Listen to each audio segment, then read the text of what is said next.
journey by going deeper into these parables of Jesus. And today we're at the very end of Matthew's Gospel. We're at the very last series of teachings that Jesus does before he is crucified. So if you heard last week, you heard me set some of the context, but I want to just set it again for those who weren't here. And that is where we are now is in Matthew's Gospel. It is Holy Week, which means Jesus has already entered Jerusalem on Palm Sunday on the donkey. And the first thing he did was he went into the temple and he overturned the tables of the money changers. And then he had a whole series of teachings where he essentially went head to head with the religious leaders at the time. And that was one of the parables we looked at last week, the parable of the wedding banquet. And this was a way that Jesus, or Matthew, was portraying Jesus as really calling into question the religious authority of those leaders of the day while asserting his own. And this is part of Matthew's whole way that he is trying to show that Jesus is the Messiah, the Son of God, the one that they've been waiting for.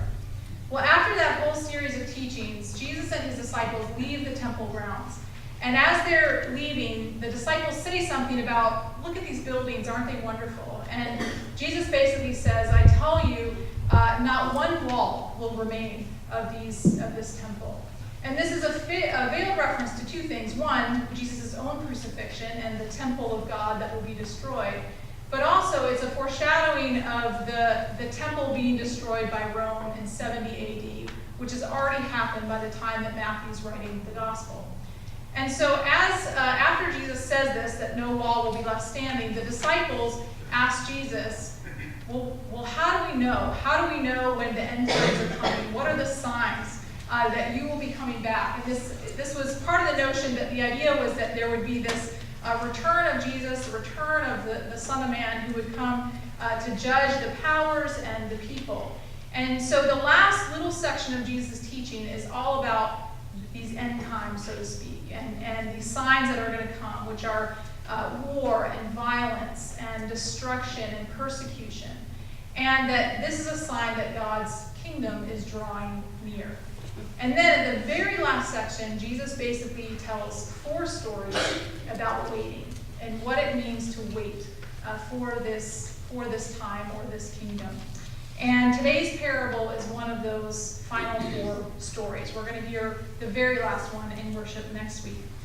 This parable only appears in Matthew. It's once again a parable about a wedding, and this time about bridesmaids waiting for the arrival of a delayed groom. So let us listen to the word of God.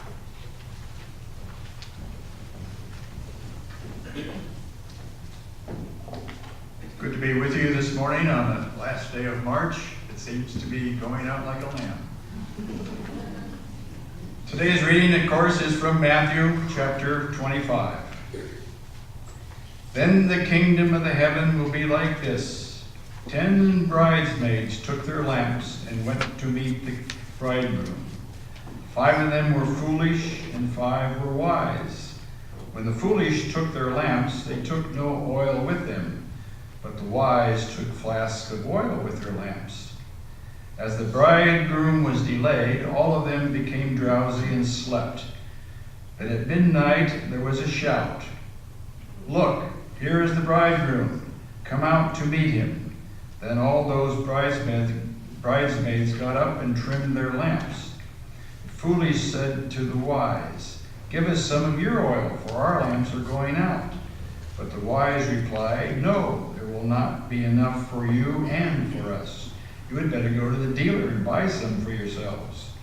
And while they went to buy it, the bridegroom came, and those who were ready went with him into the wedding banquet, and the door was shut. Later the other bridesmaids came also, saying, "Lord, Lord, open to us." But he replied, "Truly, I tell you, I do not know you. Keep awake, therefore, for you know neither the day nor the hour." The word of God for the people of God. Will you pray with me? Gracious God, as we continue to hear these ancient stories, as we continue to discern their meaning for us, open up our eyes to see you in new ways, open up our ears to hear your voice grace, open up our hearts to feel you with us, and guide our feet as we follow in your ways. In your name we pray. Amen. It is hard to wait. It's hard to wait. And you know this if you've ever had to wait for anything in your life. If you've waited for news of a new grandbaby to come. If you've waited for that call from the doctor. If you've waited for the first day of a new job, you know that waiting comes with a whole mix of anticipation and worry, of excitement and maybe some regret. We are learning this in our own house because my 5-year-old will start kindergarten this fall. And although it's 5 months away, already we're getting peppered with daily questions about how many days till I start school. And what happens if I'm late for the bus? I don't want to be late for the bus. And I can't wait to meet my new friends. Who are my new friends going to be? And you can see that already in his young mind, he's processing, what does it mean to wait? How do I get ready for this thing that I know is coming? Well, this is what Matthew's community is struggling with, this tension in waiting. Because by the time that Matthew is writing down this gospel, it is 80 or 90 in the Common Era. Jesus has been dead for 50 years, and he's supposed to be back by now. In fact, he was supposed to be back about 30 years earlier when the first epistle, 1 Thessalonians, was written, and it was thought that Jesus was coming right then. And so now, some 2 generations after Jesus, he is really late. And their community is worried about this. The prevailing thought at the time was that Jesus, as he preached and as he talked about himself as the Son of Man, was this figure that was going to come, that was basically the one, as I said in the intro, who was going to come and basically judge the powers, judge Rome, judge the powers that be, judge people in some way, but then usher in this realm of God, this vision of justice and mercy and equality and hope and peace and all the things that Jesus had been preaching about. This awaiting the kingdom was both something to be looked forward to, but it was also something that was to be prepared for. And so that's why Matthew tells this parable. Now, the parable is about a wedding, and it helps to understand a little bit of the customs of weddings at that time. It wasn't the same as it is today, where there was a ceremony in a church or a synagogue followed by a festive meal. The real commitment took place earlier at the betrothal, which was often months before an actual wedding feast. This is, side note, why it's so troubling when Mary gets pregnant after Joseph and Mary are already betrothed, because that's when the commitment was made, the economic agreement was made. The wedding feast actually happened several months often later. And what would happen is the groom would come to the house of the bride, basically pick up the bride and her entourage of bridesmaids, and they would all go back together to the groom's house where the woman would now live. And then there was a big wedding feast when everybody got there, a big celebration.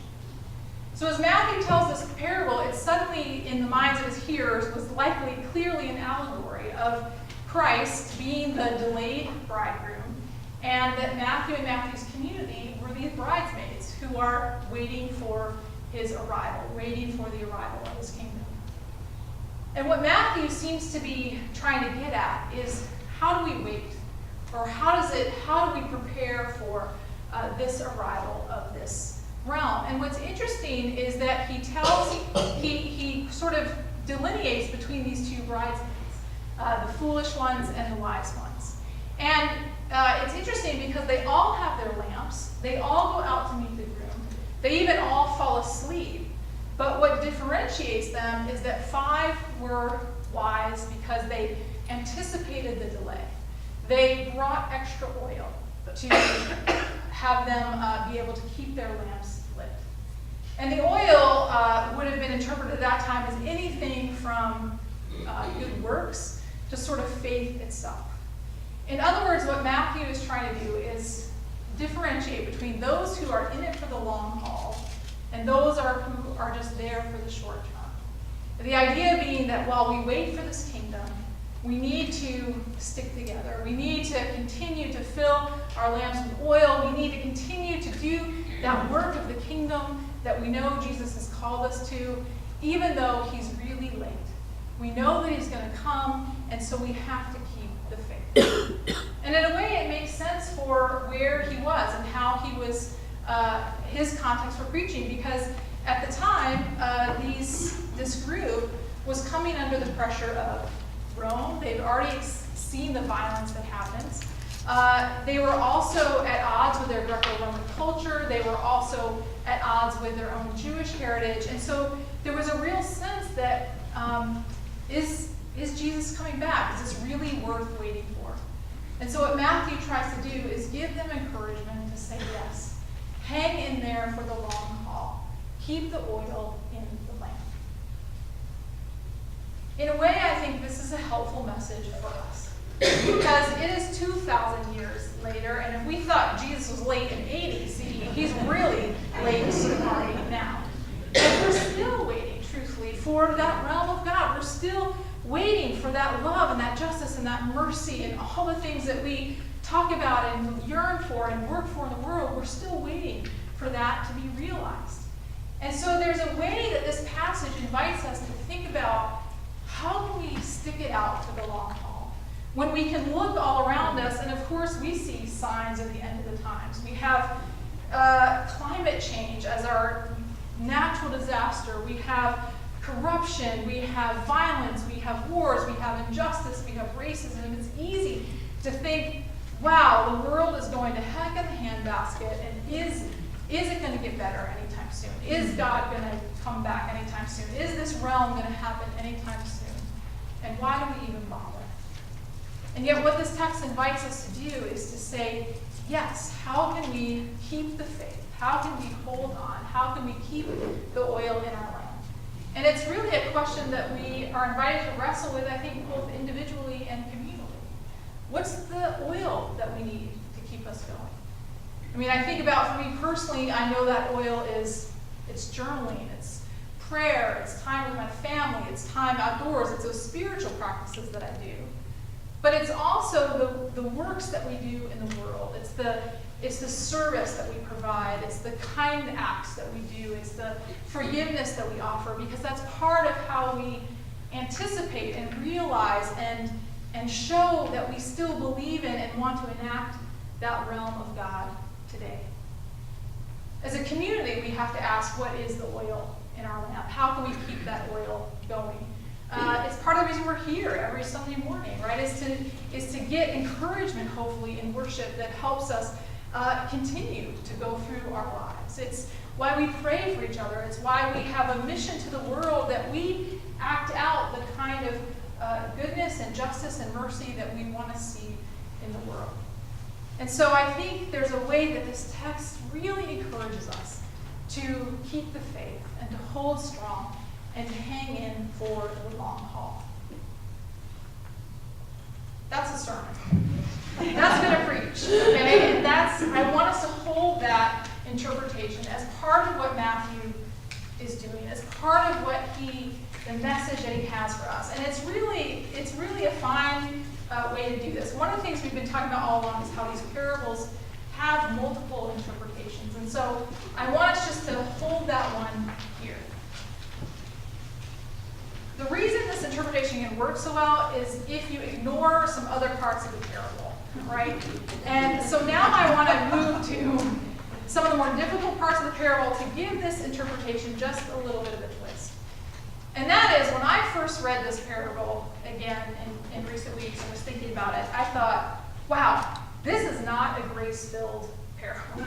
This is actually not the Jesus that we have come to know in our scripture. It's not the Jesus that we tend to talk about or worship here at the church. And as Jesus has been speaking all along to us, I wonder, where's the Jesus who even just last week said, the first shall be last and the last shall be first, who said in the Sermon on the Mount, give to everyone who asks of you. And who of you, if a child asks for bread, would give him a stone? Right? Where's that Jesus in this parable? As Jesus tells a story, I mean, first of all, the groom, not a nice guy. He's kind of a nasty guy. First of all, he's delayed for his own wedding. I mean, it's rude to show up that late at midnight for your own wedding. But more than that, when the feast actually comes and everybody arrives at the house, he ends up slamming the door to half the guests, half the wedding party. Moreover, the bridesmaids, especially those wise ones, not really a nice bunch. They're kind of catty, after all. Because, for one thing, how are they supposed to know that the groom was going to get delayed? They all prepared. They all came with enough oil for what they thought they were going to need. So how did the foolish ones, why can we blame them? They didn't know. None of us would know. And also then when the alarm comes, they all fall asleep when the alarm comes. And those foolish ones get up and go to the wise and say, can we please have some of your oil? Those wise ones just say no, right? They say, no, you can't have any. There's not enough for you and for me, so actually go out and find your own. You're on your own. And they basically send those foolish ones away. At midnight, they're supposed to go find some market that's open and get And it's troubling, right? I mean, it's like, okay, so maybe we're supposed to be like the wise ones and have oil in our lamp, but really? Are we really supposed to hoard that for ourselves? Are we really supposed to not reach out? I mean, where is the sense of community? Where is the sense of reaching out to the least, to the lost? And I think one of the reasons it troubles me so much is because as I think about just my own life or our lives, I mean, there are times in our life when we have a lot of oil in our lamps, when our lives are going great, when we have like fulfilling personal lives and faith lives and work lives, and we're just feeling connected to God, to each other, and everything's going well. But there are other times in our lives when things are not going so well, and for circumstances far beyond our own control. There are times when the rug is ripped out from under us because of death or divorce or loss or economic insecurity and all kinds of reasons, and our flame might begin to flicker a little bit. Sometimes that's when the doubt arises and we wonder, do we even stick through this? And I just can't imagine that God would want those of us in our good places, happy places, to say to those who are struggling, sorry, you're on your own, go out and figure it out by yourself. To me, that doesn't sound like who we're called to be or how we're called to be in community. And I think of that especially when sometimes I hear people, even here at church, say, I would have come to church, but I just felt like I couldn't. I was too much of a mess, or my grief was too raw, or whatever reason they felt that they couldn't come. And I want to say, but that's the time you're supposed to be here. That's the time that you come in. That's the time when we support and hang in there with each other. And so I wonder, what would have happened in this parable if they had all stuck together? What would have happened if those ones that had a lot of the oil shared some of the oil? Or even if they didn't, what if they had said, come with me, hang out here with me, I'll light the way for both of us for now. I have to think that when the groom came, the groom would have said, it is so good to see all of you, and come with me, whether your light is bright or whether it's flickering, whether you have much faith or no faith, come because the party is for everyone. Yes, we need oil in our lamp. And the reality is we are still waiting for our God. We are still waiting for this realm. Yes, it is hard to wait. Yes, we need the oil. But to me, what we're truly called to do is to share that oil with each other. And part of hanging in for the long haul is actually hanging in with each other. And it's sharing our light with each other. It's sharing our oil with each other. It's asking for help when we need it. And it's together holding out the hope and the light and the service and the promise that God is indeed coming and this realm of God is coming. So as we wait, and as Lenten people, that's what we're in, a series of waiting. We're waiting for that Easter good news. But as people of faith in our world today, we are still waiting for that realm of God. So how can we wait? Wait together, sharing our light with each other, sharing our love with each other, and lighting the way not only for ourselves, but for the world around us.